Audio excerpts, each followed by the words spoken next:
Since the House of Representatives approved all 20 priority measures presented by President Ferdinand Marcos Jr. and the Legislative Executive Development Advisory Council before the congressional break in March, the House will now focus on strengthening national security and economic development.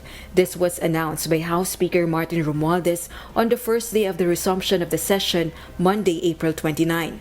As part of this, the Speaker stressed that the House will now investigate the alleged gentleman's agreement between former President Rodrigo Duterte and China regarding the West Philippine Sea, particularly the alleged prohibition on repairing the BRP Sierra Madre, which is in the country's exclusive economic zone.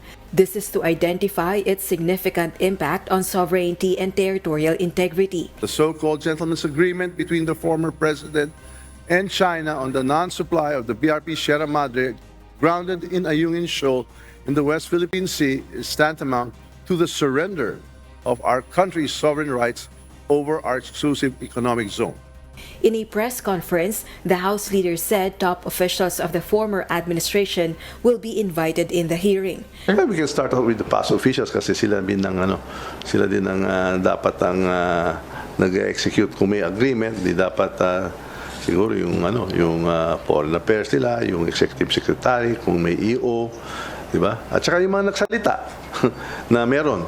Pero yung iba, meron din isang press secretary nagsalita na meron. Yung isa naman, wala naman daw. So ano ba talaga? Nabubudol-budol na naman. 2 resolutions have been filed in the House of Representatives to investigate the alleged agreement. One was filed by lawmakers from the Makabayan Bloc and the other was filed by Zambales 1st District Representative Jefferson Conghun, House Assistant Majority Leader. Meanwhile, apart from this, the Committee on Information and Communications Technology and the Committee on Public Information were also instructed to conduct a joint inquiry regarding the reported cyber attacks on government websites. This is also to pass legislation to improve the government's countermeasures against cybersecurity threats.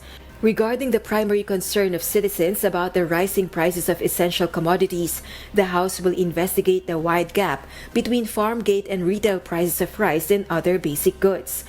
This was initiated earlier by the House Committee on Trade and Industry. The farm gate prices of rice, poultry, pork, and even onions have been maintained for the past 3 months. So there should be no spike in the prices of these items. The House should look into the price discrepancy in the exercise of its oversight function to conduct a thorough review of existing laws to protect the interests of both consumers and producers and to deter profiteering. The empirical evidence shows that there are some sectors or people or some middlemen that are clearly profiteering from these activities. So it's our first hearing today, and it will be followed by hearings hopefully next week, along with the along with the Committee of Agriculture, because this morning was only a hearing conducted by the Committee on Trade. The Speaker promises to go after those who are exploiting the prices of goods. He expressed the need for traders and middlemen to explain why farm gate prices are low, but some products in the market are priced high. Masyadong malayo yung diferensya.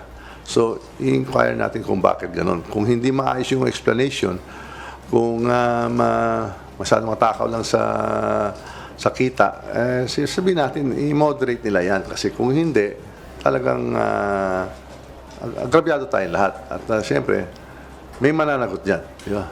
Rosa Licoz, UNTV News and Rescue. We serve the people, we give glory to God.